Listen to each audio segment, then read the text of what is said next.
welcome to the Nostalgia Train Book Club live discussion for Book 2 in the Hunger Games Trilogy, Catching Fire. Oh yeah, introductions. I don't even know how to introduce my own book club. It's always weird every time. This is the Nostalgia Train Book Club. We discuss YA and middle grade books of the past in just a fun literary way as writers.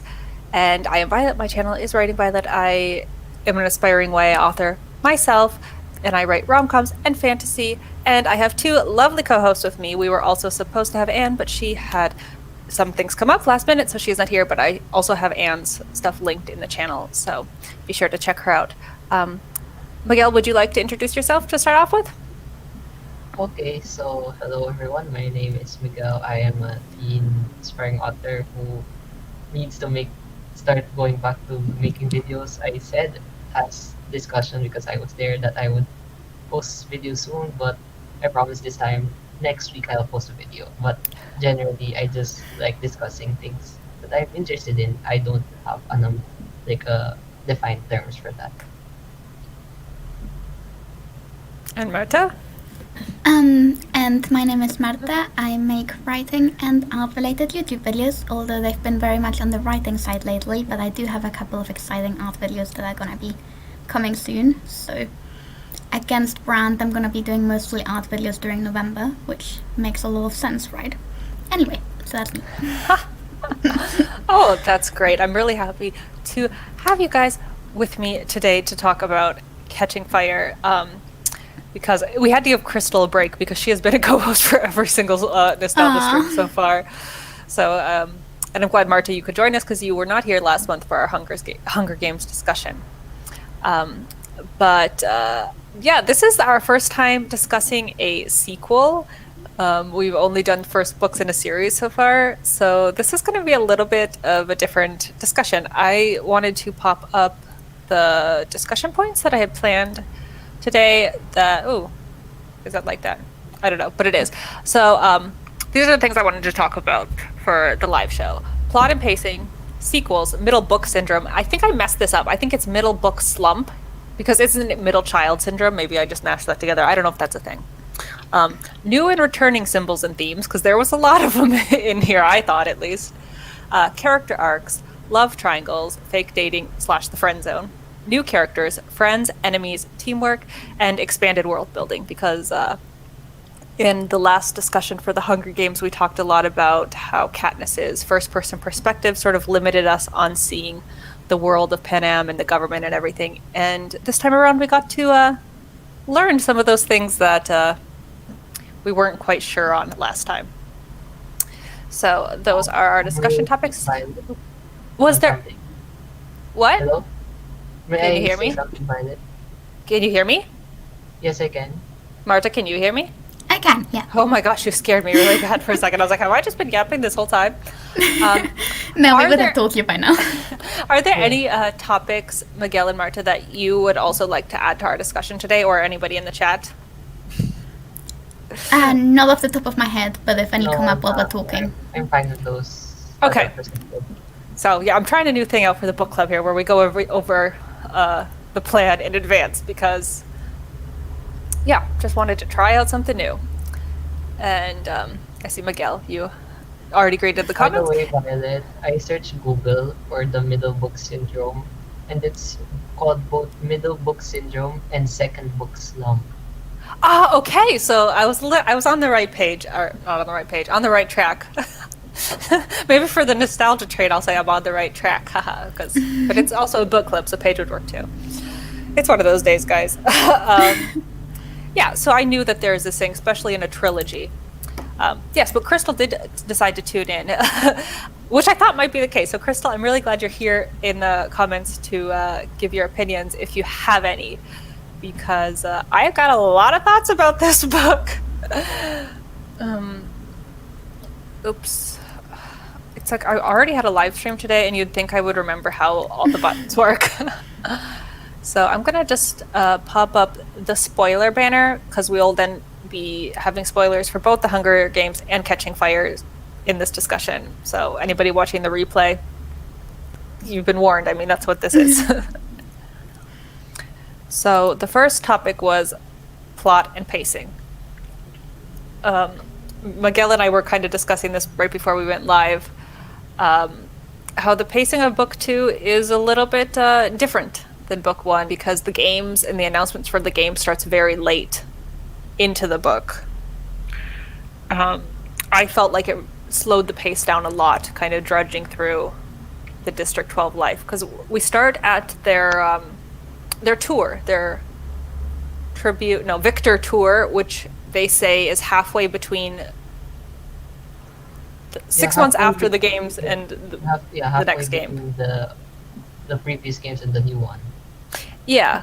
So we have like a 6-month time slot to fill. Oh shoot, I forgot to look it up. Do one of you guys have the physical copy of the book by you? No. No. Okay. Because does it say on the blurb of the book, like on the back cover copy, like that the like premise of the book is that they get drawn into the Hunger Games again?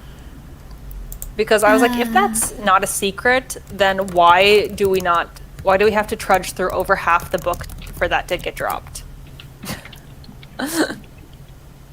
I'm searching Google. Yeah. I meant to look it up, but then I assumed one of you guys would have the book with you.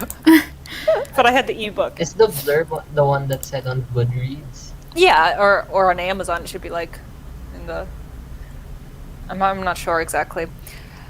No, But- I don't think it's mentioned. It's just talking about the potential spark and the victory Okay, so tour. they don't say Victory it's Tour.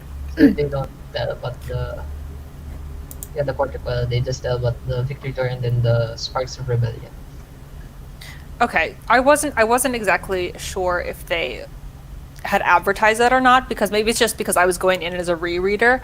I was like, wow, it takes a really long time for them to announce that. I don't know how you guys felt about that. Yeah, I did feel a bit surprised when they said that the victory tour was 6 months before the next games. Because I thought like, oh, what are they gonna do for 6 months? Like, isn't that gonna get boring? But then I don't feel like it did. But it might just happen because I was reading this book on my flight, so I basically just read like for 4 hours straight. Which might have like messed up my idea of pacing a bit, to be honest. But it didn't feel slow to me personally. But were you so you were like invested in sort of the District 12 plot of like the uprising and Gale and President Snow and the team coming and all that stuff, like it was interesting enough for you to hold your attention. Yeah, it was interesting enough. I did feel like it didn't feel 6 months though. Like it felt too time jumpy. if Yeah, that it makes was a sense. little time jumpy, wasn't it? Oh, well, for me, Miguel, your thoughts? I like the exploring more into the District 12 thing and then with the rebellion stuff going on. But like, I think for me, it felt like a little bit too long. Like, it took more than 9 chapters to get to the announcement of the quarter quell. So like, from the fast pace of this first book, it felt a little bit different for the second book for me.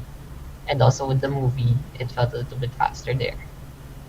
Yeah, because in book one, they open on the reaping day. So even though like the training the training montage and everything takes quite a while into the book till you're in the arena, you're still really drawn into the world of the capital and everything right away. And this time it felt, I don't know, it did feel kind of slow. I do understand the idea of the victory tour though, like to sort of force Haymitch and Peeta and Katniss like back together. And I did like seeing the victor's village, like there was some nice things there. I don't know. I felt sort of like the rebellion plot to me, it seems like way too forwarded, I guess. Like, I guess in my opinion, it didn't seem like Peeta and Katniss, like their rebellion with the berries. I don't think it seemed like that drastic to sort of push off the rebellion as accelerated as it did in the book. Yeah. Yeah, I agree with the berries thing. Like, I could see like how could it have been like a major spark for the rebellion. It just Yeah, I mean, I guess so. Like I said, I loved the book the first time, but maybe it's just because like rereading the first book, it was like 5 stars way better than my expectations. I remembered it being good and it was better. And this book I also remembered liking, and then it kind of fell flat to my nostalgia for it. So See, I think I remember not enjoying it as much the first time round. So I Oh, think I was really? pleasantly surprised this time, which is why I'm like have a more positive opinion of it now. oh, that's really interesting. Hold on. Because I Crystal saw has some comments. Yeah, continue. Oh, didn't mean to I cut you remember off. the part about them going back into the games, but I didn't remember any of the start. So that all felt very new to me, which made it really interesting. Although it was a reread, like, because all of the like Hunger Games part I basically like memorized. So Yeah. Yeah, kind of similarly, I had the audiobook of Catching Fire. I had read the book from the library, but then the audiobook had been in the discount bin, like the CD audiobook. So I bought it and I used to play it in my apartment when I had no internet. I like to have some background noise going, so I would have, yeah, Catching Fire was what I had. It was like the only audiobook I owned. And I just skipped the first disc, because the audiobooks were on discs. So I just skipped disc 1 and I went right into the next disc because I remember the beginning being so boring and I didn't like it. So yeah. I do like the concept of, that's Crystal's first comment, the quarter quell. I think it was a cool concept. Yeah, the But- protocol is a cool concept for an anniversary thing of the Hunger Games. Yeah, it is a very cool premise. I just think the pacing was a little bit weird, in my opinion, I guess, compared to like the master class of the first book. Yeah, isn't the second game's the quarter quell? Yep. Or is that the later one? No. Okay. Do you guys have anything to add on plot and pacing? don't think so. Okay. So what was my next topic? Was it the middle book That was syndrome? fast. Yeah, I think this is going to go faster because it's book 2, but we could also go off topic if we want to talk about anything else.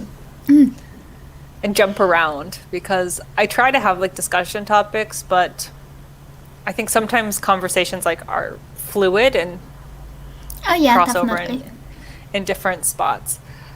But yeah, I did want to talk about the fact that this is a sequel and it is the middle book. So it's kind of at a weird spot in the series where we know the characters, but it's still not the built up to the end. So it's kind of like that weird. I don't know. I don't know how to write a series. I've never written a trilogy before, but I know that this is a thing. I actually didn't feel like this series had middle book syndrome as much. Like I know what you mean by middle book syndrome, and like I have experienced it with other series, but with this one, I actually think, at least on reread, book 2 was my favorite. Which again might just have been because I was bored on a plane and like binge read it all in one go, which I don't normally do. But I enjoyed it more in the first and the third one, which I've already finished as well. You're ahead of the game. Because it's basically the same premise as the first one, but with a twist that makes it more interesting. And you Yeah. already know the characters, so at least the second half of the book I thought was really, really good. I agree. I think it doesn't have middle book syndrome as bad as a lot of other series I've seen. But I do think maybe the premise was like almost a little bit ambitious for one book. So, but I can't remember Mockingjay at all, so maybe you have it fresh in your head, so you probably can see like the complete trilogy, where I'm like waiting till next month to start on Mockingjay. So, and I remember I We'll really get back just to this when you finish the third one.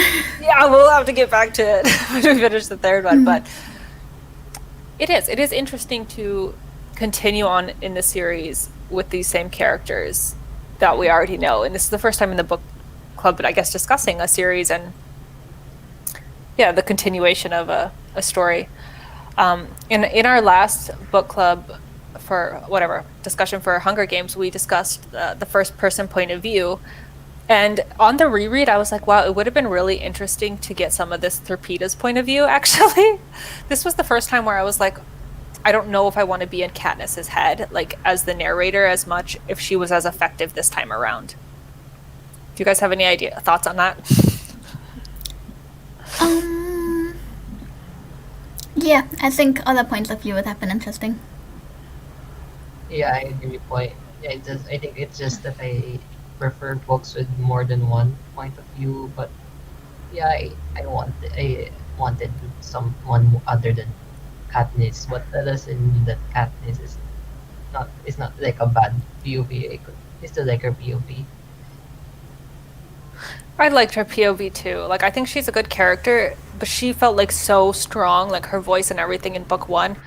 And just because there was, again, so much going on in this book, like, it was like so much. Like, it was really ambitious, I think, a lot of the different concepts they touched and storylines that it's almost like, yeah, she's almost like reacting to a lot of things and just being thrown into situations. And it didn't seem quite as, I don't know, active or powerful as book one, in my opinion. Okay, what is our next topic? What did I have? You would think that I have all these sitting right here that I could just remember. I think it was the symbols. The New and Mockingjay. returning symbols and themes. Of Oh course. yeah, I also made a list of Yeah, you ones also that I have thought the of. symbol thing. That's right. I did make a symbols thing. There we go. So, let me put my freaking thing down, then you can see it.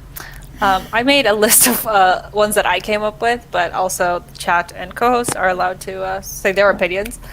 I thought snow and fire because this one opens in the winter time, and every time they say snow, I thought of President Snow. And I was like, because she said something like, "Oh, slipped in snow or covered in snow" when she's on the way to the house, and like I knew that President Snow was waiting in the house since it was a reread, so I was like, "Oh, that's like foreshadowing, a tip of the hat."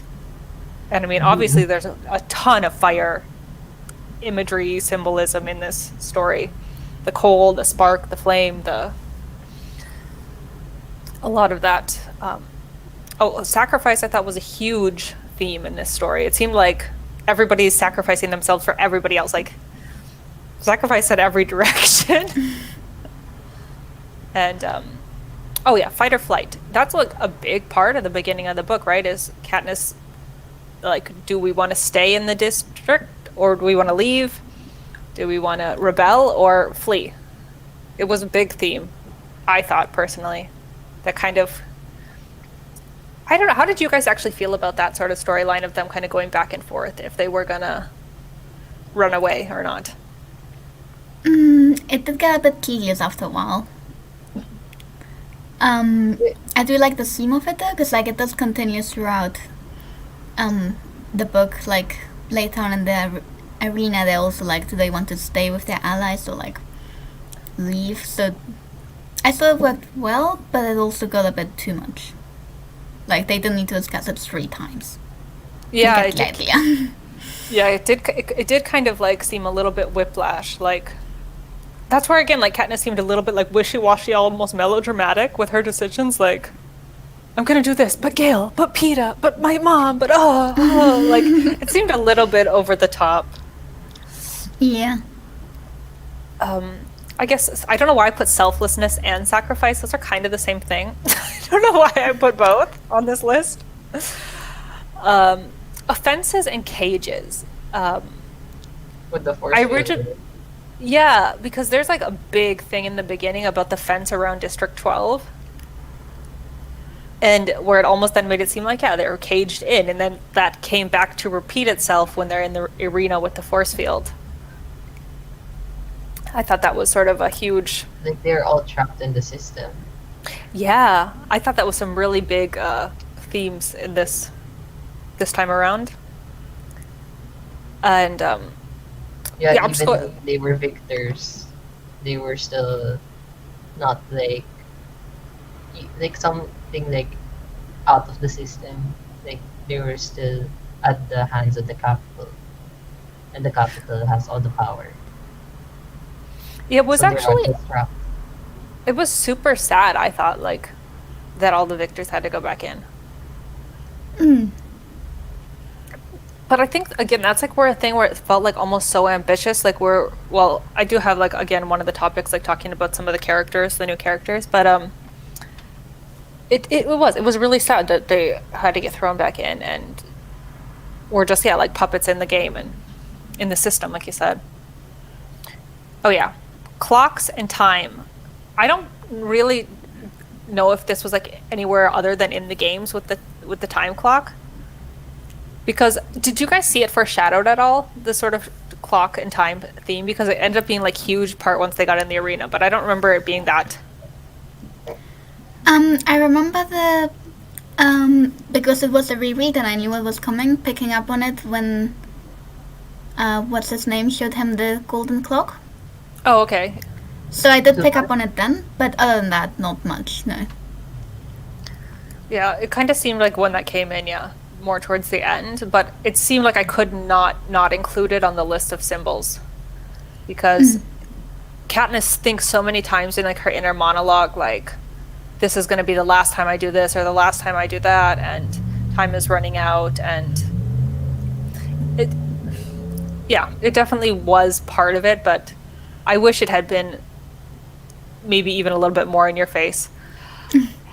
And the last one that is obviously very much in everybody's face, I put Mockingjays, but then I also put Jabberjays because they also discussed the Jabberjays in this one, and the idea of the Jabberjays being the Capitol's creations and the Mockingjays being the rebelling against that. I don't know. There was a lot of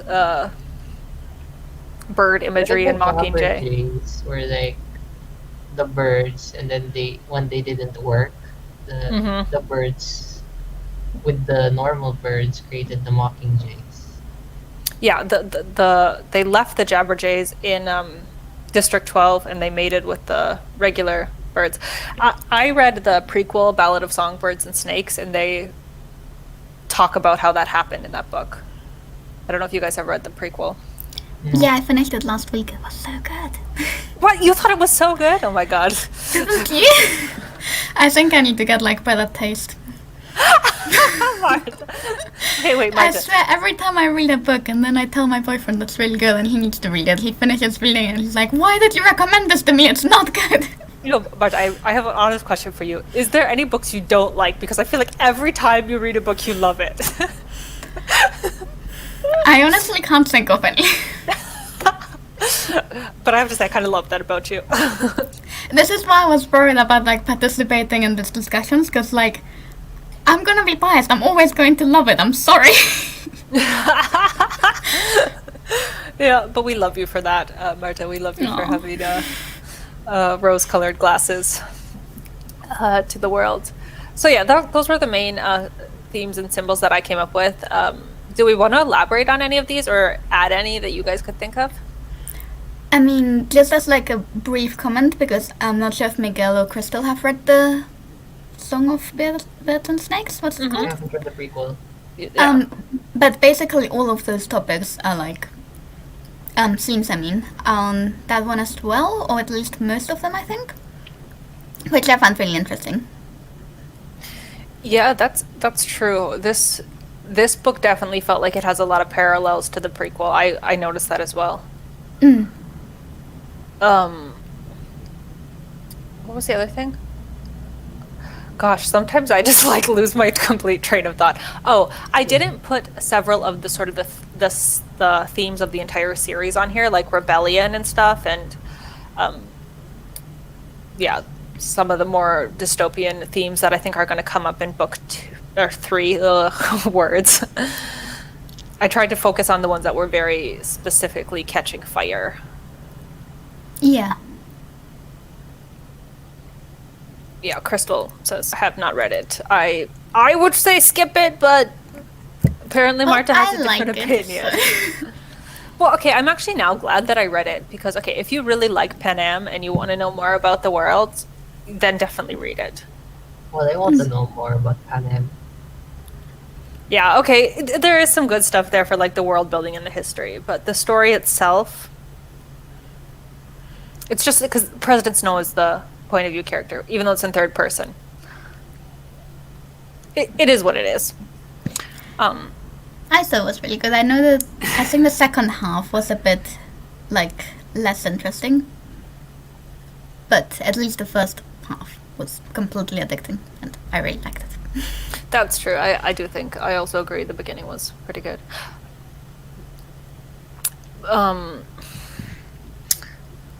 Words.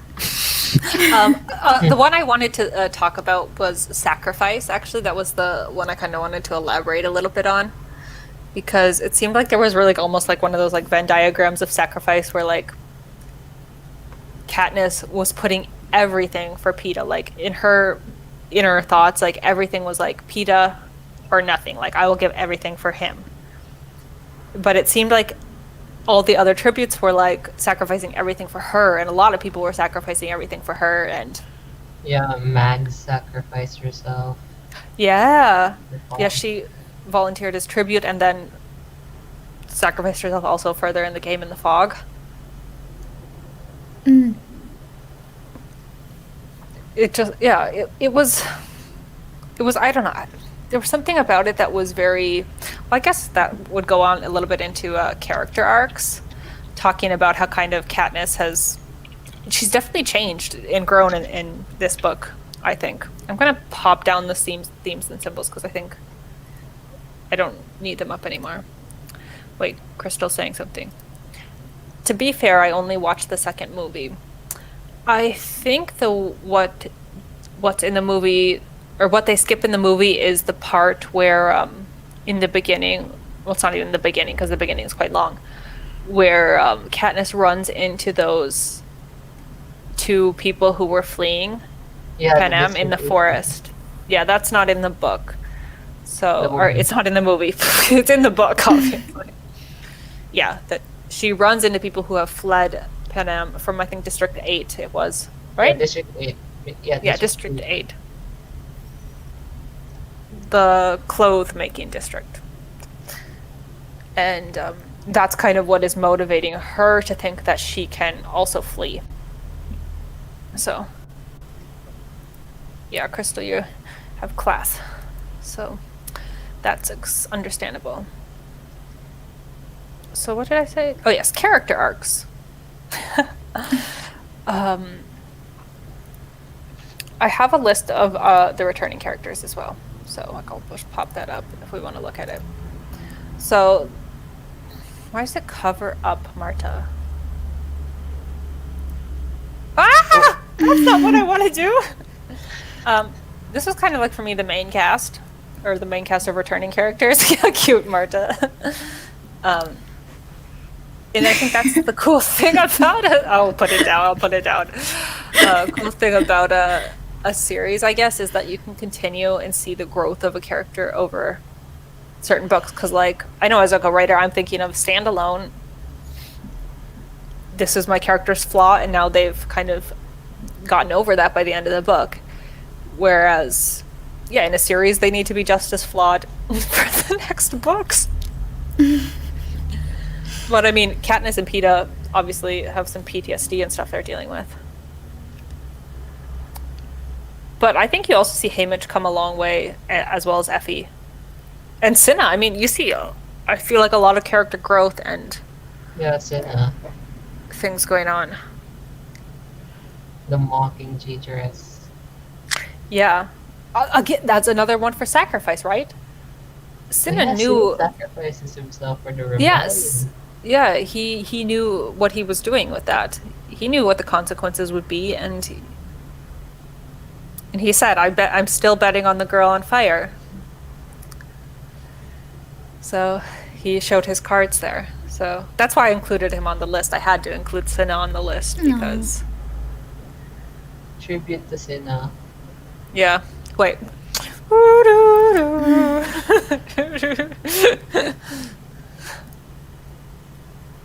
Willis, are you lurking? This is the start of me thinking Effie was a decent person. Yeah, I also feel like you see Effie's growth in this book because she's on a high from finally getting victors who have won the games to then being like, she wants to enjoying the victory tour, like, oh yes, I get to trot my victors around the president's mansion and go to all the parties and stuff, to being like, she cares for these people. Yeah, you can really, I feel like it's very clear in Effie's, even like when her and Katniss get a little bit of a fight and Katniss is like, oh, I know that she takes this all seriously. You see moments of Effie's humanity, I think, for the first time in Catching Fire. Do you guys have any thoughts? Because we talked about Effie in the last one, and it was Crystal who was kind of the Effie fan. And Cinna is literally the best character. Gone too soon. Like he's so good. What about Katniss's mother and Prim? We haven't talked about them yet. I mean, I feel like Prim, you don't really see a lot of her. I kind of wish you would see more of Prim in the book. How do you guys feel about that? Prim in the movie, she kind of had more, like, right, she became a, like, sort of nurse helping with the healing, like, with Gale when he was with. I wish there was more Prim in the books as well. I think they set up her character arc for like the later book. Like they start with her already helping Katniss's mother with the healing and all of that from book 2. But yeah, it's barely mentioned until later. Yeah, and I know that was also one of my critiques last time in book 1, that I feel like we're just told we should care about Prim because she's young and Katniss cares about her, but I don't feel like I ever had a reason to really care about her. And in this book, they didn't do anything really more to draw me to her. So, but I definitely think you see some progression character arc-wise in Katniss's mom. Yes. You know, Yeah. I think them moving to the Victor's village and her having sort of this purpose in life to get back to her passion for healing. And Katniss also coming away in her arc where she kind of chooses to forgive her mom and actively work on that relationship. And I think it shows a lot of both of their growth, the steps they take there. Yeah, I think their relationship was really sweet. At least Yeah. became sweet. I agree. I'm really glad that that was included because it was such a big part in the first book of Katniss's resentment towards her mom. So I like that Katniss said, I'm making an effort to forgive her. And she really showed it. And I thought that was really sweet. And yes, Wallace was lurking. Having us open on the desktop. Nice of you. We appreciate it. Right? The Katniss beat the Gale thing is a separate category. Yeah, I did put the love triangle as a category because I feel like the love triangle was really ramped up in this book, like a lot. Like more than I remembered. I don't remember it being that strong of or that obvious of a love triangle. Because for the discussion for book 1, we talked about like, oh, it's kind of like a subtle love triangle. It didn't seem like a real love triangle to me. It didn't seem that romance focused, and this book seems so romance focused. Yeah, Gale. This book was like Gale, like already with his feelings for Katniss, and then Katniss being like, I like Gale. That wasn't that much in the first book. Yeah, I feel like Katniss says it so many times, like, I never want to get married, or I don't see you that way, or like, I don't know, it just seemed like so many times Katniss like was constantly, well, I guess that is its own topic, but oh, okay. So while we're still on the character arcs of the returning characters, I wanted to talk about Peeta and Haymitch. We didn't really discuss them yet either. Yeah. I unfortunately feel like Peeta kind of got the short end of the stick in this book. I don't know how you guys felt, but it seems like Katniss doesn't pay a lot of attention to him. It just seems like by the times they get in the games, she finally learns to respect him. Like, he's so good, I can't sacrifice him. But while they're in District 12 and on the Victory Tour, it was almost like too little too late. And I don't know, he seemed like such a weakling in this book. Like his leg slows him down. He gets then shocked by the force field, and it just seems like the guy can't get a break. He can't swim. They really show Peeta as dead weight, and I understand it was like for Katniss's like to be constantly worried about him for like plot reasons, I guess. But to me, it really did like a disservice to Peeta's character. I don't know how you guys felt that's a bit about it. annoying because he Peeta did manage to technical. survive the first part of the games by himself in book 1. Yeah, I know he had alliances, but he was still clever enough to get them. and they give him no credit. Even the other victors are like, oh, nobody wins the Hunger Games by chance, except Peeta. And it's like, what? Like, everybody's ragging on PETA, and I wasn't here for it. I love PETA, and he's so good. And even Haymitch. Haymitch promises that Katniss that they're going to protect PETA, and they don't. So Haymitch, Yep. I don't know. How do you guys feel about Haymitch in this book, in book 2? Because for a while he's almost on equal footing with them when they really are doing their little trio planning for the reaping, knowing that it's going to be them 3. I don't know, it's like tainted by the fact that we know that he wasn't, like, he was always planning something else behind the scenes. I don't know. It's also like good character development though, because he's actually like invested in something and doing something actively other than drinking.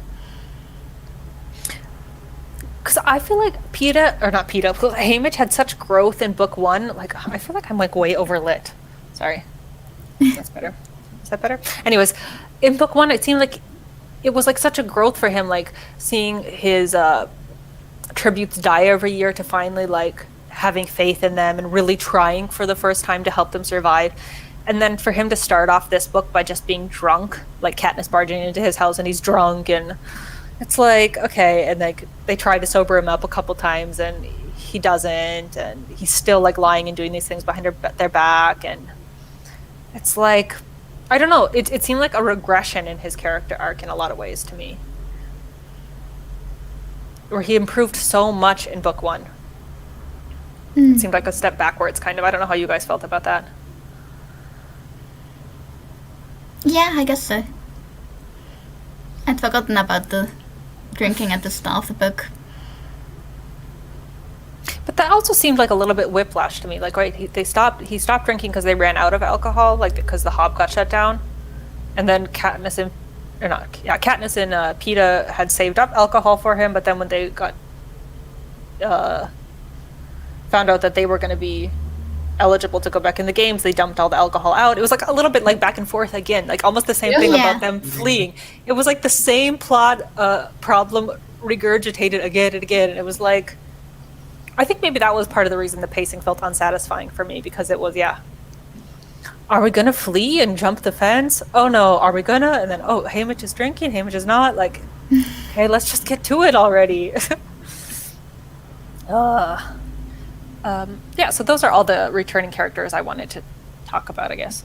My lighting is just bad. It's just not good. Did we talk about Gale? Oh, you're right. We didn't talk about Gale.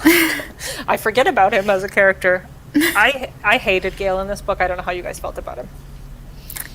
Yeah, he was like the jealous boyfriend, not boyfriend, that wasn't being nice. Ooh, I wrote down a note in my notes about Gale. Hold on, I gotta find it. I had to do that at least once after he kisses Katniss. I hated him. Like, you can't just like kiss somebody without consent like that. That is so. Yep. Ugh. Gale's down on the list. Ugh. Wallace, ew, Gale is the worst. No need to discuss. Yeah, I don't know.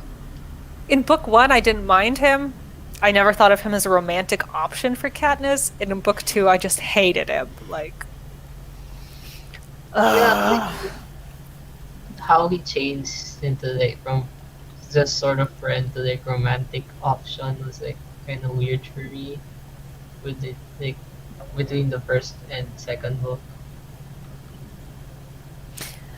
yeah. I don't know, Katniss is so clear in like her inner monologue how she feels about Gale. That it was, I don't know, it was just very infuriating that I feel like she makes her feelings clear to him, and he is constantly almost like acting like he owns her or like she owes him something. And she felt like the need to apologize for spending time with PETA on the victory tour to Gale. Like, who the hell are you, Gale? Like, Yeah. Crystal says, Gale is the most forgettable yet annoying character. Yeah, I don't understand how people who, when they originally read the trilogy, were like Team Gale. I don't understand that. Maybe okay, I can understand in the movie if you're like a fan of Liam Hemsworth. Like, okay, that's something different if you like the actor. But What is the ship name again for Katniss and Peeta, and then Katniss Gale? I don't know. Stieg would know if he was here. Hi, Michael. Michael, have you read the Hunger Games trilogy? Yeah. Oh yeah, Marta's trying to wave to you behind the banner that I keep blocking her with. I could put myself on the bottom. Crystal says, and it keeps getting worse in the movies. Screw that guy. Hail and penis. Okay. Thank you, Alice. Yeah. Gale. I can't tell if she's joking or not. I want to say she's joking. What? Is that the official ship name? I think it might be, yeah. Well, how would I know? I don't ship these characters. I didn't even think of this as like a romantic story. What was my next topic to talk about? Wallace says, not joking, literally the worst ship name ever. Ha ha hi. Michael, you did not answer my question. Have you read the Hunger Games trilogy? You're still welcome to be here if you haven't, but I'm just curious. Because I do have a spoiler sticker saying that there are spoilers. So, oh yeah, and I don't know.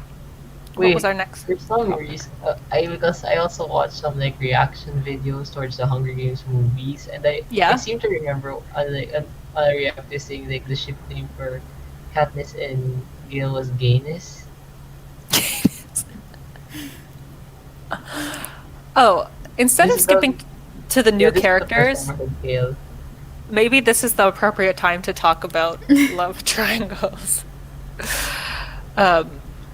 Because we talked about like how this book in the fandom kind of became like a love triangle, like divisive, like I said, almost like Team Peeta, Team Gale, which in book one, I didn't even feel like there was a romantic subplot. I felt like it was, I don't know, fake dating maybe. And in this one, it seemed very much fake dating that is growing to feelings, and that Gale was solidly friend-zoned.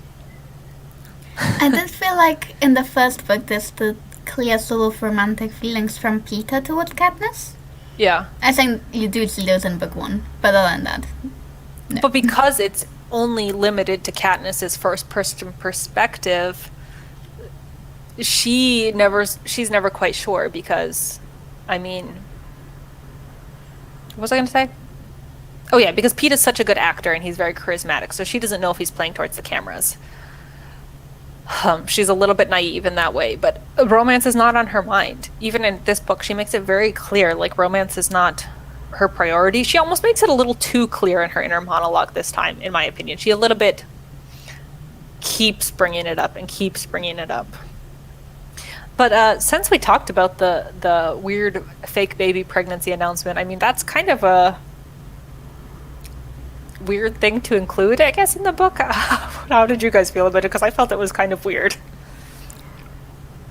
I don't know. I didn't sense that they were trying to stop the game, so like using the fake pregnancy was kind of weird for me. The only thing I don't understand is why didn't they let Katniss know that that was the plan beforehand? Yeah. It seemed inappropriate to surprise her with that.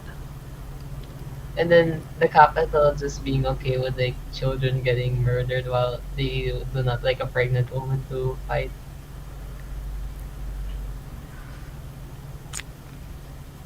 Thoughts, Marta? I felt like it made sense considering the context. I do think telling Katniss beforehand would have been a better plan, but because it's not like the thing about Peeta being in love with her that was like a surprise during the interview. That made sense. Mm-hmm, she's not surprised that she's pregnant. She's not supposed to put a surprised face. I do think they set it up well, the fact that like her and Peta were like sleeping in the same bed because of the nightmares. Yeah. So, and like especially like that people on the train on the Victory tour were like talking behind the back or whatever, that like, ooh, they're together, haha. But still, it was totally inappropriate that they didn't give her the heads up, especially since her interview was before Peta's interview. Not cool. Maybe that's also a theme, keeping Katniss, not trusting Katniss with information, because Yeah. Michael says, I've read the first book, feel free to spoil away. Well, this is about the second book. The whole relationship part of the series are just weird, I must say it. Yeah. I think it's maybe because I have no idea. I don't know why it got so weird in book 2, but it did. I really think that Catching Fire was trying to be too many things. Like a romance book, the big romance book, and the big rebellion book all in one. It had a lot going on. Are there any one beds in Catching Fire? Well, yeah, they do. Like I said, they do end up sleeping in one bed because they have nightmares and PTSD about the Hunger Games, and they're the only ones who understand each other. And I think they're the only ones who feel safe together. I know, Michael, I know you're joking, but it is kind of serious because, yeah, they can't sleep at night because they're thinking somebody's going to murder them, and they have that experience from being in the first Hunger Games together, where that was the only person that was safe to be with. Which is kind of sweet, and that's why if there is a romance in the trilogy, Peta is the only option and Gale is trash.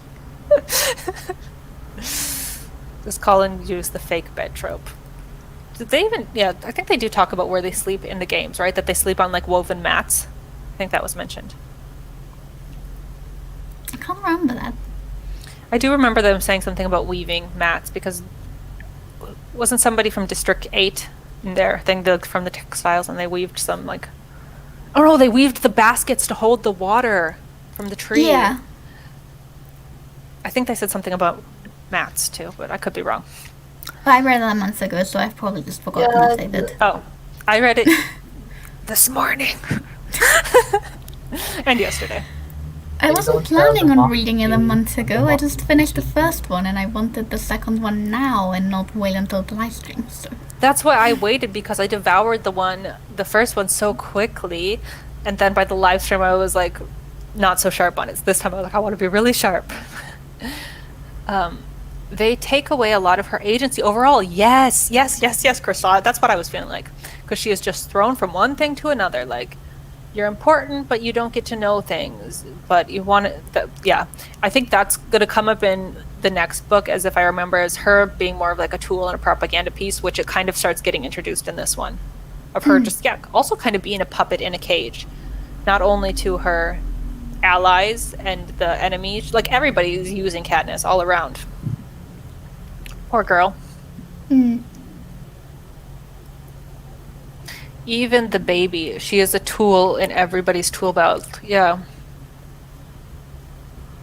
Yeah, and especially since at this point, like in Katniss's character arc, she has sort of reached a level of selflessness, of not caring about herself. So she cares about her district and her family and Peta. Well, which is kind of something interesting. Well, are we done talking about Love Triangle, or do you guys have something else to say? No, I think that's fine. What were you gonna say? I wanted to switch because what other banner did I have? Was it this one? The new characters? About teamwork. About the idea of kind of, yeah. Oh gosh, I totally just had a brain fart. I don't remember what I was gonna say. I don't remember. I just remembered this was the banner. Peta. You're talking about how everyone keeps using Katniss as a tool. Yeah, and then I don't remember the second part I was gonna say. Yeah, what she says, the tool belt, her agency. I don't know. It doesn't matter. It wasn't that important. You can't remember something you learned a month ago, Mart. Mitchell is always so funny. Okay, so I did make a list of some of the prominent new characters that were introduced.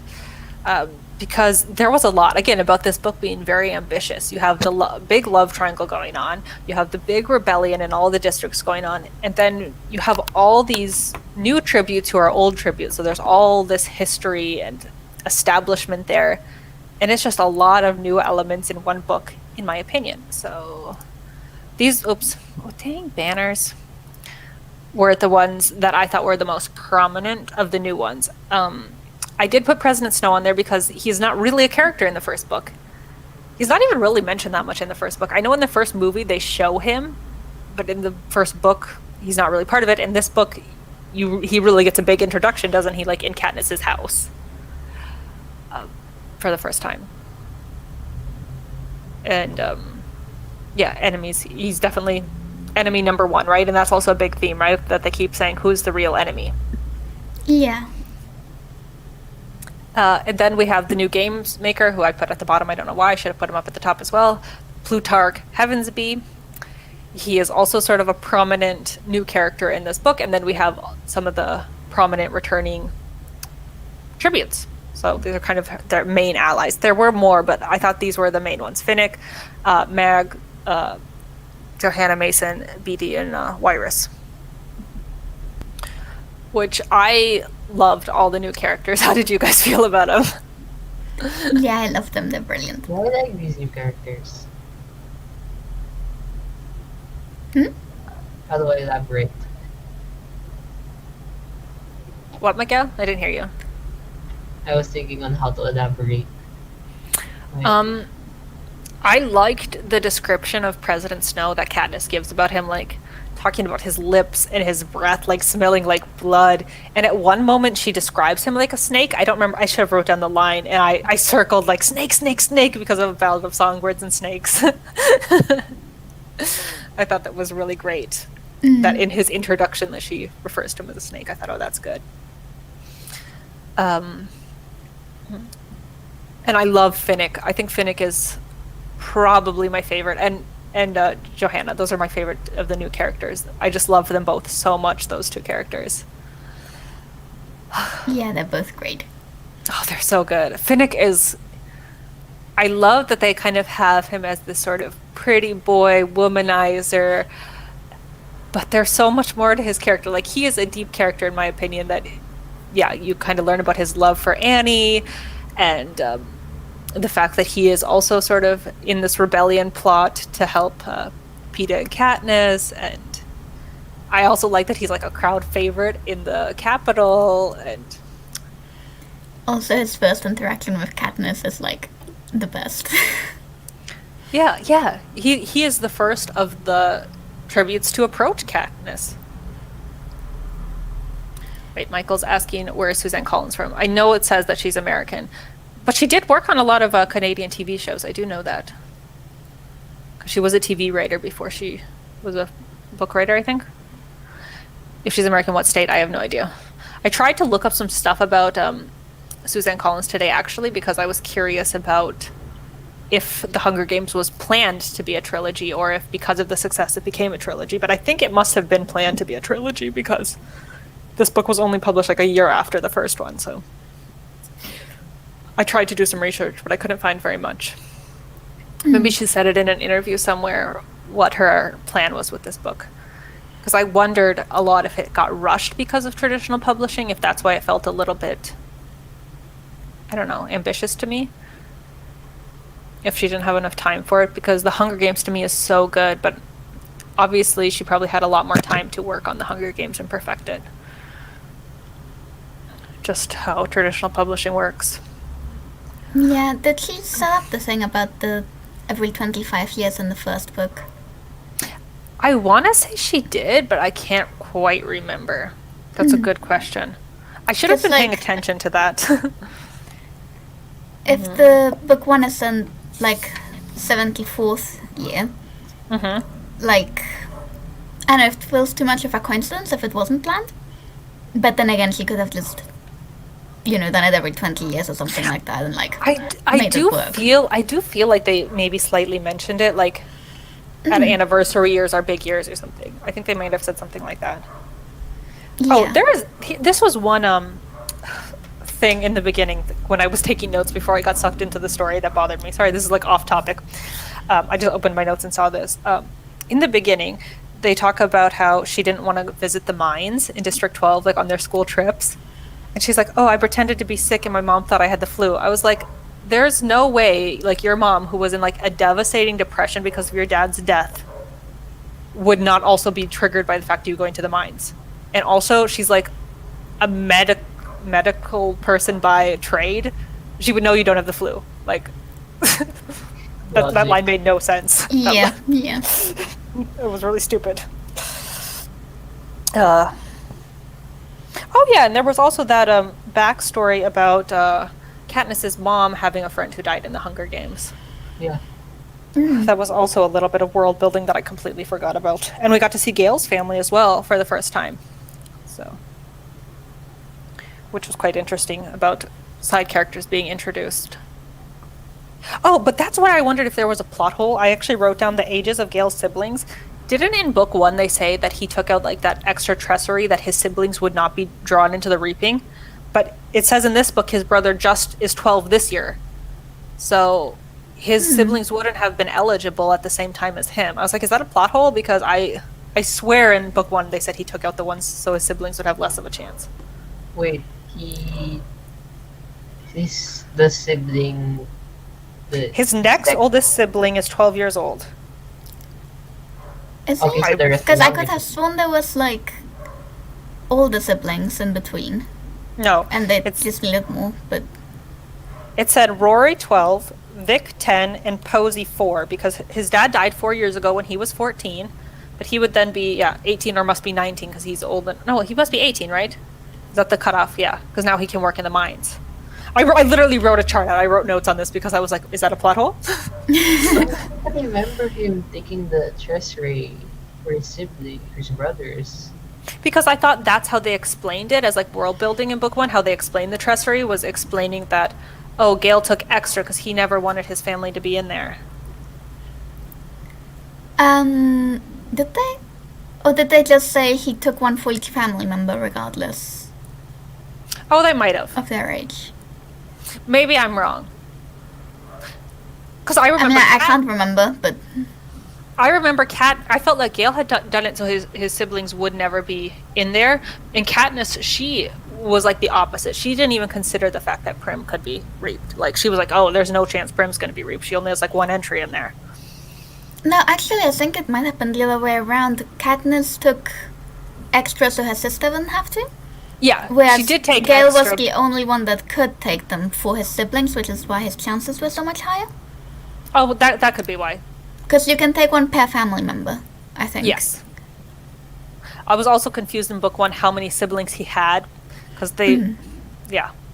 Yeah. That's why I wrote it down in this one. When they started putting names and ages, I'm like, I'm writing this down. Because she's not going to mention it again. I'd love to catch up and have all 3 books read next month. He. Right after you finish War and Peace, I'm sure. No, I'm just kidding. You can Sounds like a join plot us hole if to you me. want. I could be wrong, though, about that. Maybe you're right, Marta. I could have got it backwards. Maybe you're right. He felt the pressure to support his family. Mm. That I could mean, have I been it. read it quite a while ago, so I might be wrong as well. But It was just something I thought was interesting in my notes. Do you guys have anything to say about any of these characters or any of the other new characters that I didn't put on my short list? yeah, no, as such, just Beat and Wires were brilliant, and I love them. I love them too, yeah. And I also thought- Max. I was so sad about Max. Yeah, she also was, yeah, so cool. I think, like, I really love Johanna. I'm going to be honest. Because she's like one of those characters where you're not sure, like, is she bad? Is she good? Do we hate her? Do we like her? I don't know. I just really liked her. I also like the actress they cast for her in the movie. I thought portrayed her really well. I think, well, yeah, talking about the movie, I think a lot of these characters they cast really well. So, no complaints there. Sounds like Marta's right to me. Well, Yeah. you would say that, Mitchell. Yeah. I don't know. I did really like this cast of characters, and I do think it did feel sad that it felt kind of rushed that like these past games tributes got. Yeah, we didn't get that much time with them. So Yeah, they also like kept making a point about how fast everyone was dying compared to previous years, and how it was one of the fastest games. And like, no, have them die slower. I want to spend time with them. we talked a lot about in the last discussion about how the tension of the book was so intense, like feeling like you could die at any moment. And in this book, that was like completely diffused because of the alliance. Like, I never felt any tension. Like, even the couple moments where she second guessed her allies, I, as the reader, never second guessed them. Even my first read of this, I never felt any tension like in the arena at all. Like, they felt perfectly cozy safe to me. Yeah, and yet they kept killing off characters like everywhere. Yeah. Really fast. I don't know. To me, the arena felt a little bit like Whiplash because it was like fog, monkeys, lightning, wave, like thing after thing after thing after thing. I understand they were trying to explain the clock, but it's like if the pacing would have had been different and we spent less time at the beginning with District 12 and the rebellion and the are we going to run away to the woods and kiss Gale and stuff, and spent more time introducing the cool cast of new characters and the former games and have more time in the arena, I would have appreciated that. And like, yeah, spent more time in the games and made them, because that's what I read the book for. You read the book for the games, right? And the characters. At I least really I like do. how even at the start of the book though they kept mentioning how they were still in the games, and that just becomes a scene throughout the entire book and the prequel, I think. Yes, yeah. So I thought that was really good personally. I agree. It is. I think that's probably also a theme. You're probably right. Isn't that? I know Hamish said that in the movie. I don't know if he said it in the book. Like, there are no winners of the games, just survivors. Sounds familiar. Sounds familiar. I at know it least, was like- in the movie because I just watched it, but I don't know if it was in the book. I can't remember the exact line, but like he definitely implied that sort of thing, and like there were conversations around that topic. Yeah. Which I think, yeah, it's also kind of a theme, like what you said. Like, the games are never over for those victors. They're dealing with the trauma, and yeah, they do talk about how there's those ones that like medicate and use their fame for different things or become a recluse, or like Annie kind of lost their mind, or also like Peeta got an injury with his leg that is not unreversible, you know? I'm gonna say she's from Iowa because I can. You could say that, but it might be wrong. I don't know that. You better say allegedly. There's also a whole thing about because they have to be mentors. Like, they can't get away from the games in any way possible. Especially the districts that have less victors. Yeah, that's a great point too, Marta. Like, they were going to be forced to participate either way. Like how Hamish said to her, like, no, you have to keep up this ruse with Peeta your whole life because you're going to always be in the public eye. Yeah. I think I can take that down. What was I just going to say? It was the same thing. Oh, about the mentors. That was one of my questions I wrote while reading the first book. I was like, I couldn't remember. Is there only one mentor for each district, or is that just because they only had Hamish, or all the former things are on like the mentor team? They never explained that in book one. I guess that goes into that whatever topic I had about expanded world building, which I guess would be the next topic. Because we did get to see a lot about the previous games and everything. This time around, and answer some of the questions that book one didn't address at all. So, and that was one that I had wondered about, was about how it worked with being mentors. But they did make it quite clear this time that they would have all been mentors, and that Mags was the mentor of Finnick, so he was in the arena with his mentor, which I thought was interesting, Yeah. and why their bond was so close.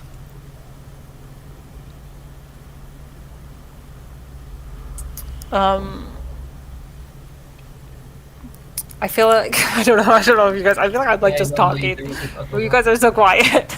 Sorry. One thing that I found really interesting in terms of expanded world building was like how it worked with the fence around the games, which was mentioned several times, like first during Hamik's game and then like when they crash into it. But then I really liked that they actually used it for something. Yeah, I don't remember that when I read it the first time about them using it to cook the food. That was so clever. And it was a nice bit of foreshadowing them watching Haymitch's games. Yeah. I love that they included that. That was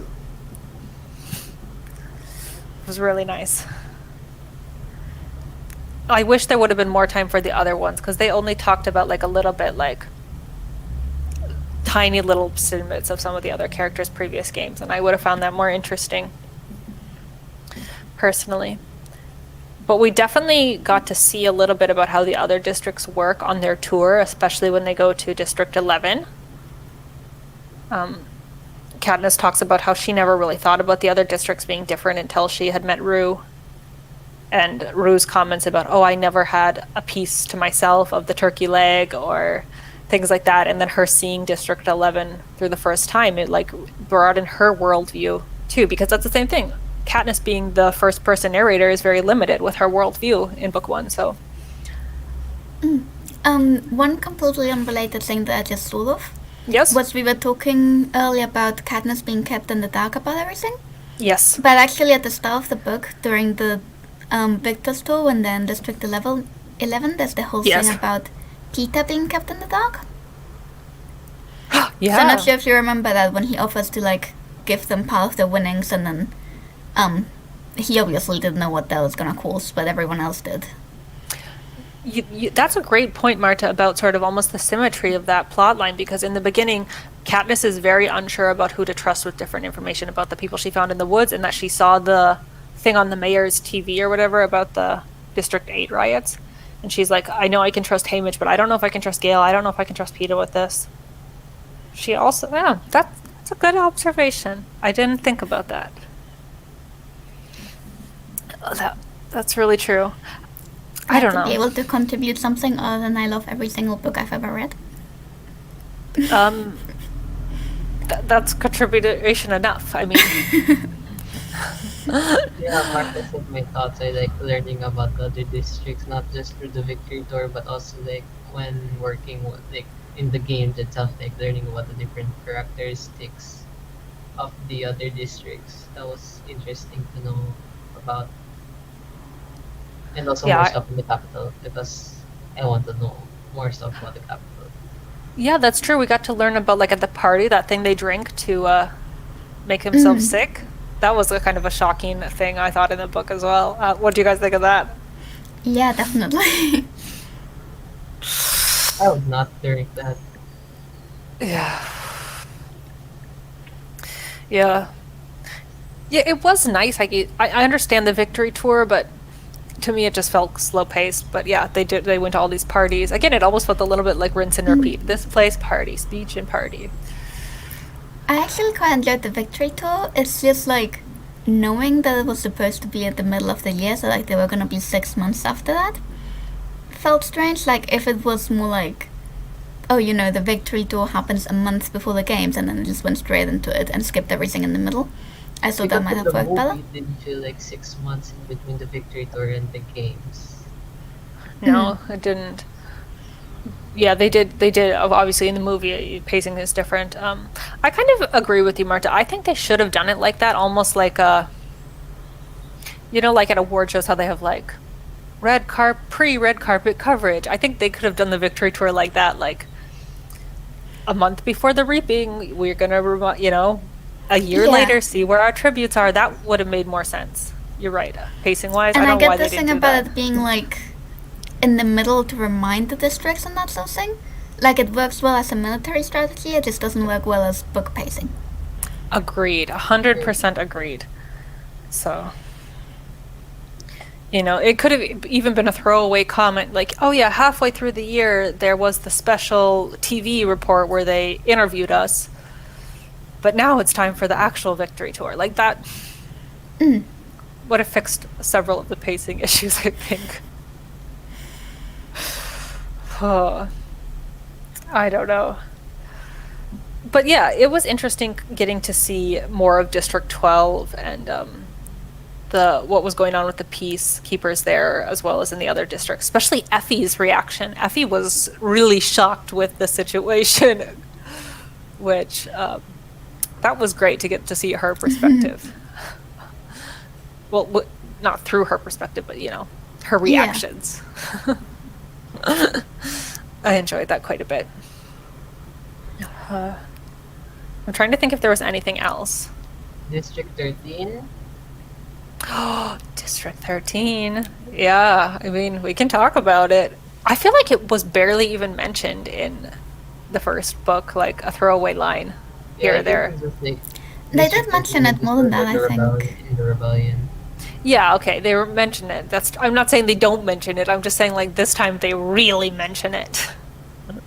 Oh, sorry, in book 1. I thought you meant in this book. No, in this book they really mention it. Yeah. So,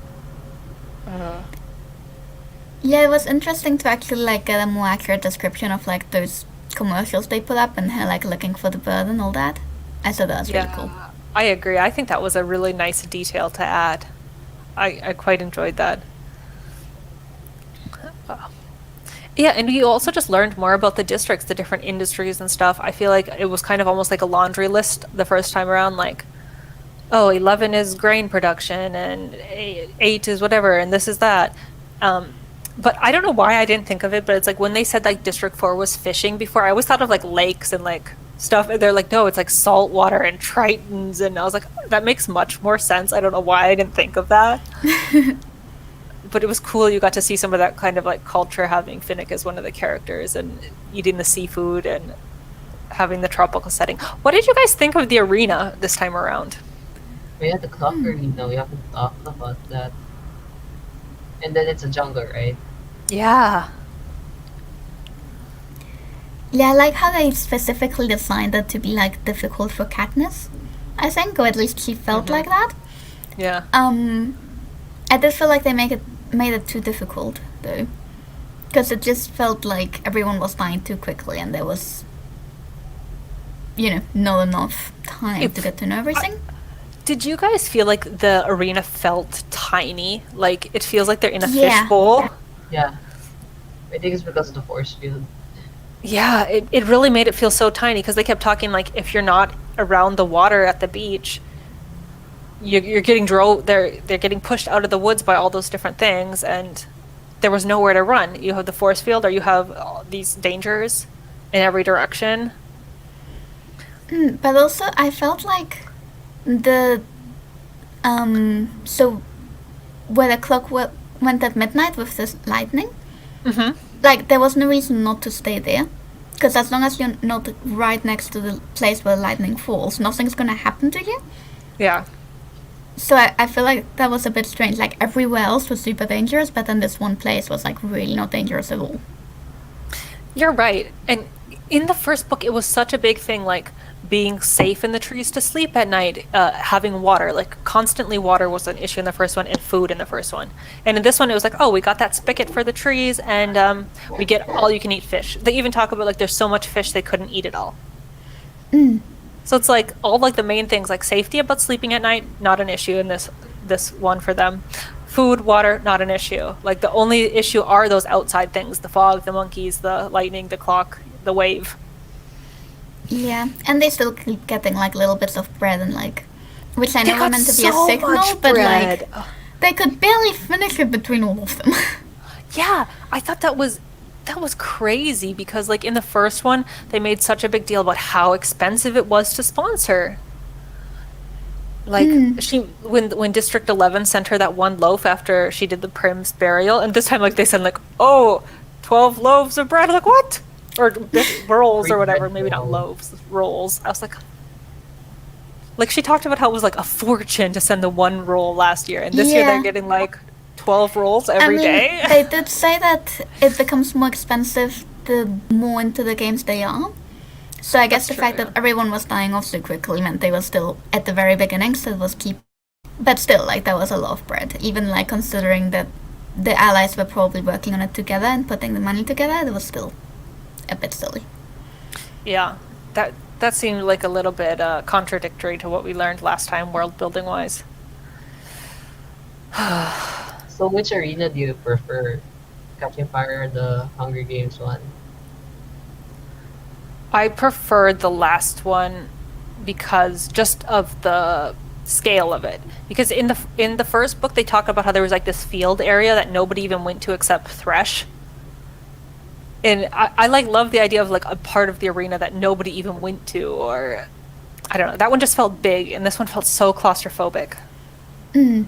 I like the clock of the second arena, but the rest but I just mostly prefer the first arena. I will say I liked how they entered in the water on the things. I thought that was really clever. Yeah. I thought that was cool. Michael's saying, what's District 13 again? It is the district that was destroyed in the war that is the reason they have the Hunger Games, right? Nuclear weapons, right? Yeah. It Yeah. had nuclear weapons, and they rebelled, and that's why they have the Hunger Games, is to teach the districts a lesson not to rebel ever again. Is it true that Colin's future entire world is just the United States? Actually, it is stated in the book that it is a post-apocalyptic United States. It's not a fan theory. It actually does say it right in the book that it is the land territory formerly known as North America. I'm pretty sure they say that straight up. Yeah. Wasn't that kind of on purpose though, since the game maker was secretly on their side? Yeah, okay, that's a good point. So it makes sense that this game yeah. was easier.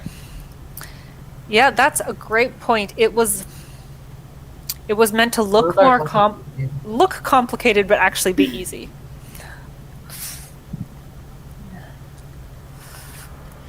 I guess making it small as well made it easier to find them afterwards. That's true. Yeah, that's true, because if the plan overall was to always scoop in and find them and scoop them out,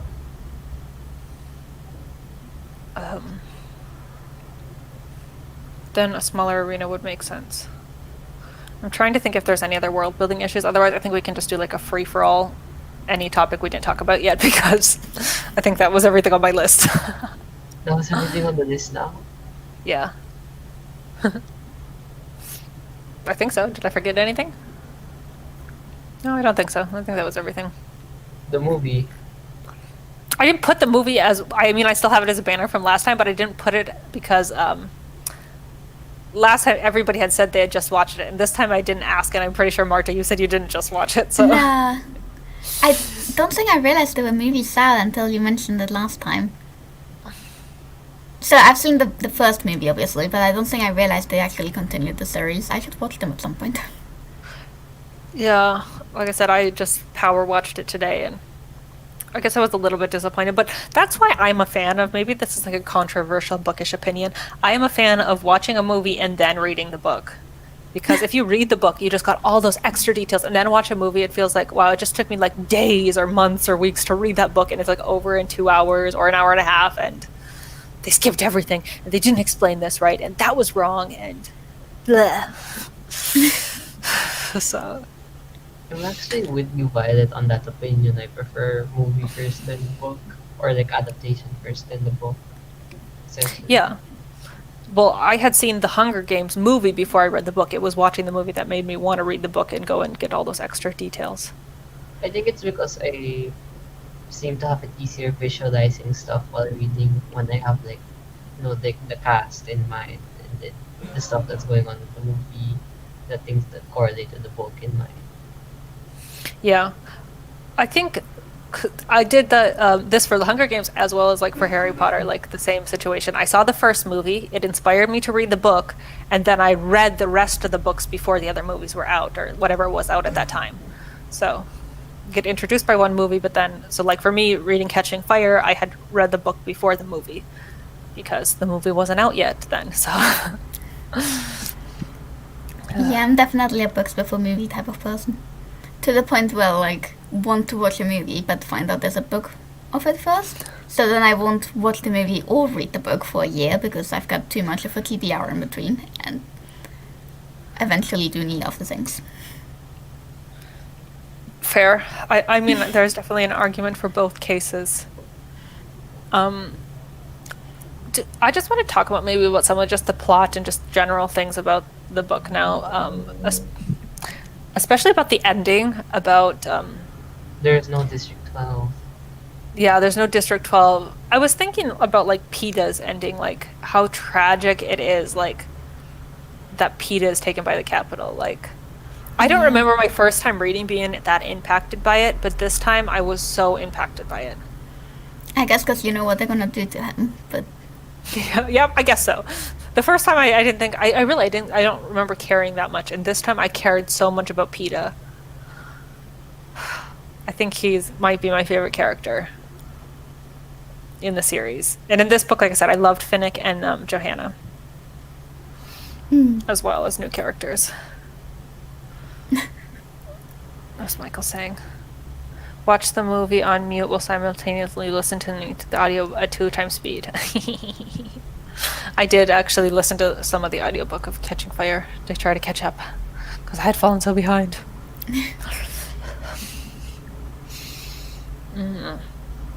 Yeah. Unrelated topic. Are you guys planning? Well, Marty, you already read Mockingjay. Miguel, are you planning on continuing reading the series? I can. Yeah. You don't have to. I'm just asking if you want to. I already went through Hunger Games and Catching Fire. I'll just go finish it already. Yeah. I remember that I hated Mockingjay. So this is going to be a big test for me. Picking it back up. I'm pretty sure, because I got the Catching Fire and Mockingjay from the library when I read them the first time around. I'm pretty sure I checked it out. I read it so slowly that I had to return it because I ran out of time, and then I had to check it out again like 2 weeks later. It took me forever to get through that book. I'm just like spite reading it. I just remember not liking it, so. But I know, Martin, you just are you reread sure you want to so. read it now? Yes, I do, because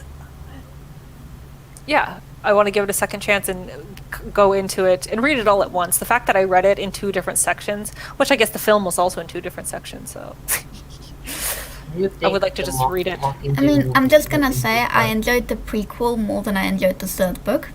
So based on me enjoying literally everything, maybe you don't want to read it. No, same thing like Miguel said, like we've come this far in the Hunger Games, like we can't not read it. Alright. Well, I'm gonna read it. And I bought it. I bought the I can't guarantee I'll remember it in a month's time, but we'll see. You can watch 2 movies to refresh you, because they decided to split that book into 2 movies, at which nobody knows why. 2? Yeah. Do you agree with that? Like splitting it into 2 movies? No. Why is it always with series adapted from books? The last movie's 2 parts. I think it was just a sign of the time, because all the big ones at that time were doing it. It was definitely like a cash grab. Because I know last time we talked about how Hunger Games was the only book, like, sales-wise, to compete with Harry Potter, and actually in some spaces it is the only book to surpass Harry Potter. When I was looking up Suzanne Collins, it was talking about how she still holds a bunch of records on Amazon and Kindle as being the top out of whatever books. And it was crazy, that the records that she has for the Hunger Games. And same thing, Twilight, that was the other one they split into 2 parts. I think it is really just a cash grab at that point. There's so many fans who are invested and are going to pay the money either way, so why not? Wallace says, the 3rd book was one of my biggest traumas from my teenage years. Ooh, Wallace, you want to sign up to reread it with us? Go through it? We'll suffer together. Party. You seem very realistic about your 1-month memory window, Marta.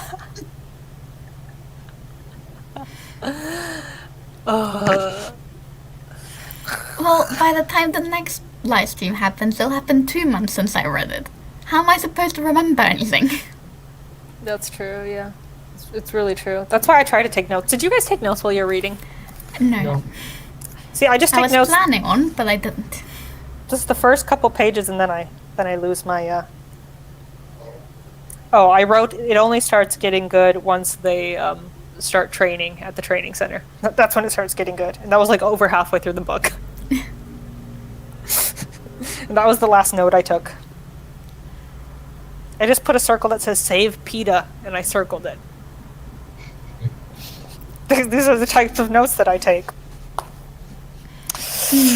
I guess that's yeah, great. for some of our previous discussion books, I've like been highlighting it on Kindle, but for these I had physical copies, so I did not want to do any note taking or highlighting on them. Yeah, I wish I would have wrote down quotes, because I know Anne said she marked quotes. So it would have been nice to get her opinion, since she is also writing a YA sci-fi trilogy, so maybe we can get her for Mockingjay. Is that book? Wallace, I mean, being the #1 Ghost Wallace fan, this is the thanks we get. I'm not reading that again, haha. Promise me you'll still remember me on the 28th of October. As long as you message me like once a month, you're good. Since I didn't read the second one, I probably won't read the third. Crystal, nobody was expecting you to. I'm actually not trying to recruit people to read it. I'm just saying if you want to. But March is like, it's bad and I like everything. So I didn't say it was bad. I said that I enjoyed slightly less than I enjoyed the prequel. Yeah, I still enjoyed it. But on the Marta metric, we have to do the learning Yes, curve fine. there. I'm trying to think if there's anything else about this book I wanted to talk about. Oh no. If you guys have anything at all. I thought the thing about the Mockingjay being like a fashion symbol in the capital was really cool compared to it being a rebellion symbol in the districts. That's a good point. When we talked about the symbols, I even forgot to talk about how they had like the jewelry, making them like a team. Mm. And didn't Well- Finnick also had something to prove that he was their teammate? Yeah, exactly. Yeah, he had something. Wait, what about the scenes where the scene like the Jabberjays mimic the voices of the loved ones, right? Or what? Yeah, yeah. Again, like that was like why I put Jabberjays and Mockingjays as a symbol, because so it's so good. I'm sorry, I think that's so good. I did love that they did that. And it wasn't it Beatty who said yes that they could totally distort the voices, like that they weren't tortured, which I'm glad that Yeah. they put that in there. Again, talking about world building, I'm glad they gave an explanation for it and didn't just leave us wondering. Yeah, that was good. Also to like put the reader's mind at ease, I guess. Yeah, but it was definitely like the conflict between like the Jabberjays, this, capital made weapon, which Katniss did kind of start out as a capital made weapon doing propaganda on their side in the beginning of the book with her victory tour and rehearsed speeches, to versus the Mockingjay, which is nature's course of finding a way. And yeah, I don't know, it's so good. I just love that. I know, it's so beautiful. Yeah, that's some really beautiful symbolism and symmetry and theming, and My heart. I know, which kind of makes me even hate Mockingjay, the movie, or not movie, the book, the next book, because like they've really been ramping up Mockingjay. Like, it's a perfect title for the third book. I know we talked about in the last discussion how they like, in the movie had like jammed the Mockingjay symbol down your throat in the first movie, and it was kind of a little bit all over the place, but they really established in the first book to become Katniss's sigil, of being her token in there, and then this time around it had come to stand for so much more. Oh, it's so good. It's great. I don't know. In the first book I really talked about how like, as like somebody who writes YA, like the Hunger Games is like for me like gold standard. Like that's like it's a 5-star perfect book, the first one, and this one like it's just really not a 5-star perfect book by any standards. It's too ambitious. I think they just chose too many things to do. They had to either scale back a little bit on the rebellion or the love triangle or the thing with all the victors. Like it was way too much, in my opinion. And then like the claustrophobia of it just was a lot for me. I don't know. Maybe other people see it differently, but I mean, I can see the problems with it. I still would say that I enjoyed the second book better than the first. But Than the not by first? much. oh, Marta, I wish you would have been here last time to get your Well, I thoughts on enjoyed the the first one a lot too. It's not like I was gonna give much negative criticism. Oh, see, I thought the first one is a perfect book. Like, I devoured it. I loved every second of it. And this one, yeah, like I said, it just felt like too many different directions for me. Like, I Where can see that objectively this one has more problems with it. But I just really like what they were trying to do with it. Like, it could have been so much better, but I still really like it for, like, they tried. And I really That's liked true. that attempt. It was very ambitious. But I think, like what Crystal pointed out earlier, is I think maybe a problem with that ambition was it was like throwing a lot of new things, but like Katniss didn't have as much agency in any of those things. Like, Yeah. so it's like a lot of things, but it didn't make it more interesting because we're limited to Katniss's point of view. If we would have had a different point of view character who was part of the plan or something, I don't know. I have no idea. I don't know. I really don't know. So, what does Michael saying? So, do you guys like the first book more than the second? Oh, well, we kind of just mentioned that, didn't we? Marta voted for second. I voted for first. Miguel, what is your stance on this? First, slightly over second. Yes, I too quite felt like the first was a perfect book. Yeah, I do. I think of it as the gold standard YA. Like, as a YA writer, like, if I could even have like an ounce of Hunger Games, like, to be fair, I'd take an ounce of Twilight. Like, I would take anything. I would take an ounce of what's even a bad YA book. Just take what I can get. I'd just take a finished book. That'd be nice. Exactly. I'll take that. I'll take a finished book, even if it's a hated one. So, but this actually, I said like the first book made me think about my own writing, but this made me think of my own writing too about the pacing, because I also have like a long time period in my book, and I thought about how this one, how it did feel a little bit messed up the pacing, and yeah, but I don't know how to fix that.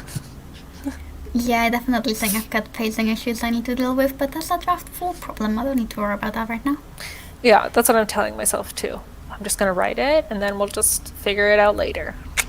So, I already shaved a month off of my timeline, so that's a lot.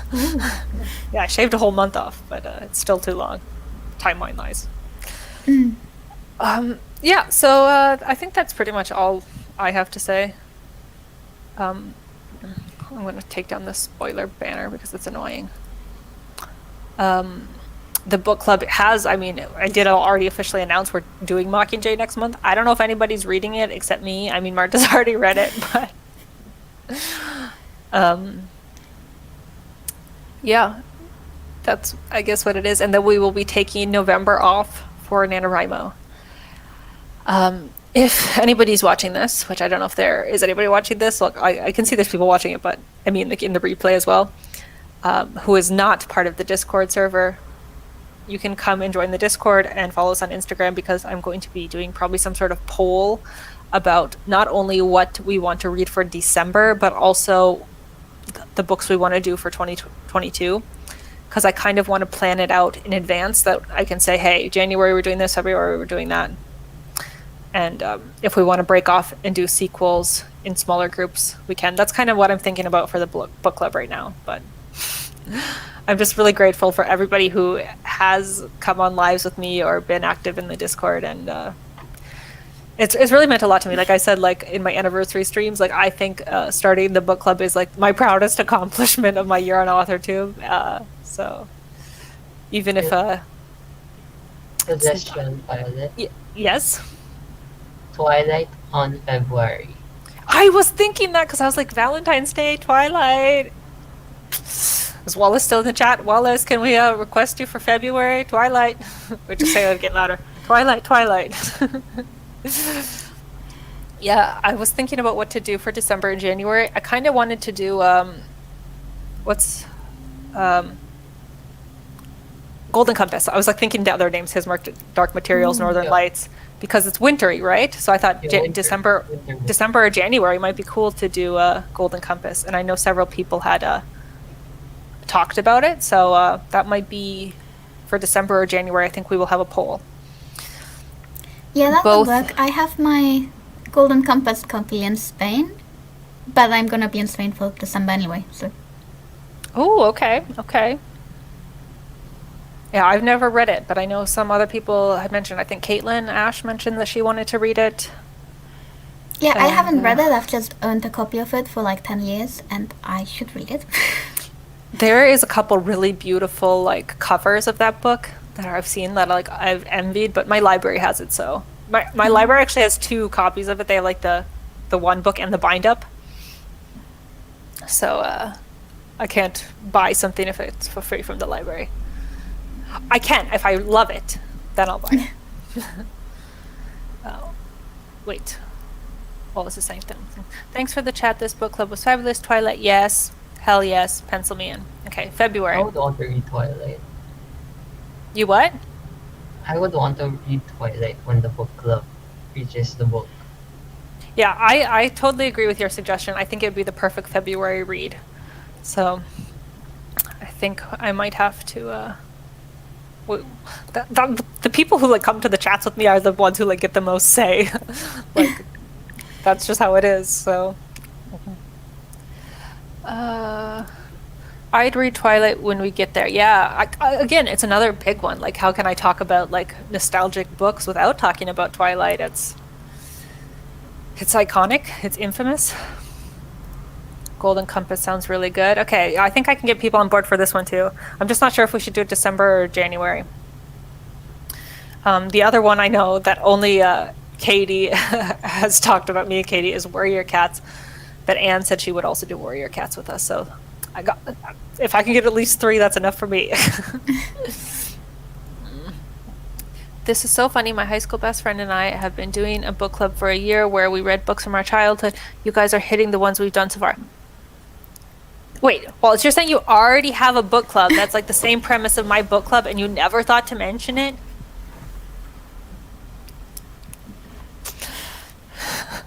This is strike 2. I mean, strike 1 was not going to your live stream. Okay, but can we just like reverse, like go back to the Troublemakers Discord is where I talked about starting a book club.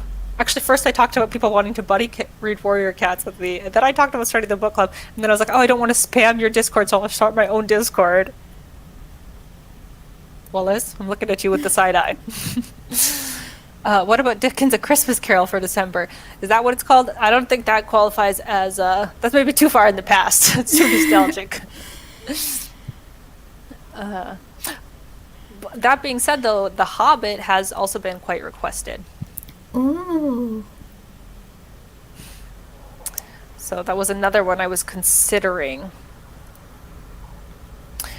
I enjoyed His Dark Materials. I haven't read it as a kid, but it was one of my friend's faves. Haven't I mentioned it on stream? You might have. But maybe you just said like me and my friend were doing this? Or did you guys? Do you remember Wallace ever saying this? I don't. I don't, but... Maybe I should start a feud with Wallace. I had a feud with Devasia and we squashed our beef. So. Marta, ooh. Okay, I feel like we're just rambling now about like books we want to read. But I think that's fine, like at the end of the stream to just random. I think that's what we did during the other streams as well. Because Percy Jackson is the other one we have to cover in 2022 because I've never read it. Everybody keeps bringing it up as one of the mega hits. And I know it's a big hit. Everybody talks about it, so. Are we certain that's gonna be next year, not this year? Why? Do you... Well, I have that goal of reading one book in every language I speak. And I just happened to bring back my French copy of Percy Jackson with me, so I was hoping to read it this year. But I do have other French books in Spain that I could read over Christmas. So. Well, it could be one of the options for December. Maybe that'll be the poll. Alright. Golden Compass versus Percy Jackson for December. So I think I'm hoping to get a little bit of book club hype during the Worldwide Write-a-thon. So, and Marta, you're going to be one of the co-hosts on my stream. So I can hype up the book club.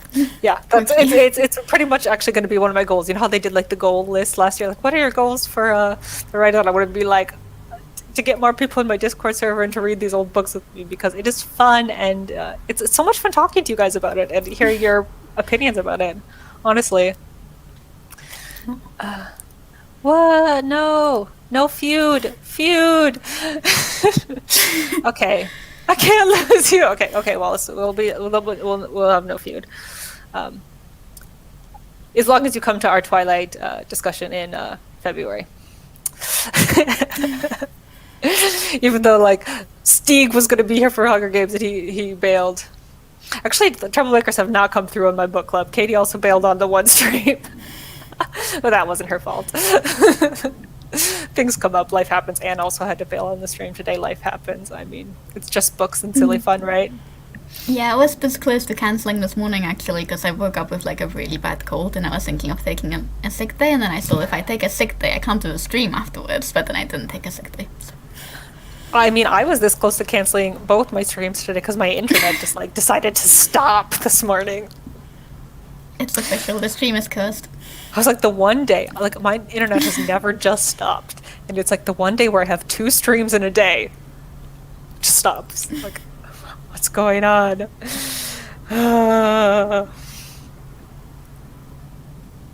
I'm gonna talk to him. You tell him. You tell him, Wallace. I mean, I've been a basement rat for almost a year, and this is the thanks I get.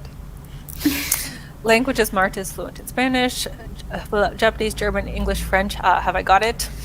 Well, I'm not fluent in all of those, but those are the ones that I'm reading books in.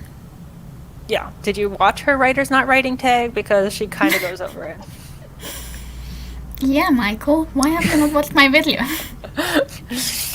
Yeah, Devasia never promised me anything for my book club, but she was one of the very first people to join the Discord server, so an earphone.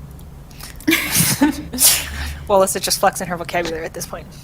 I think we should call it a stream because I have my outro video that I want to play. Ooh. I want to try it out. So let's do some outros. Who wants to start?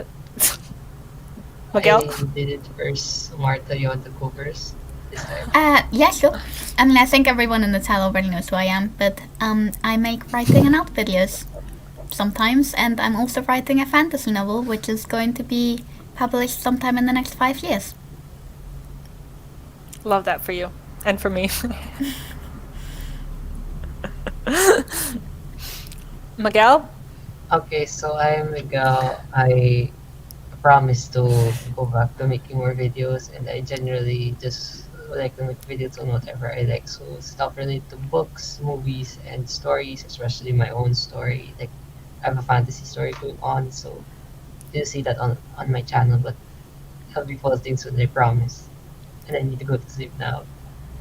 Yeah, well, I would just like to say thank you so much, Miguel and Marta, for joining me. Also, Anne was supposed to be here. I left her stuff down in the description box as well, so you can check her out. And yeah, just thank you to Crystal and Michael and Wallace for joining in the chat, and anybody who's watching this on the replay, because I know if anybody's watching this on replay, you're the real MVP, because I mean, I don't think anybody watches these replays. Yeah, confession, I still haven't watched part 1 replay of this, so... A feud. No. Sorry. And I'm just calling feuds at every moment. Yes, but anyways, thank you everybody, and I'm streaming tomorrow on my channel, so bye! Stand well back from the platform edge. The next train at platform 5 does not stop here.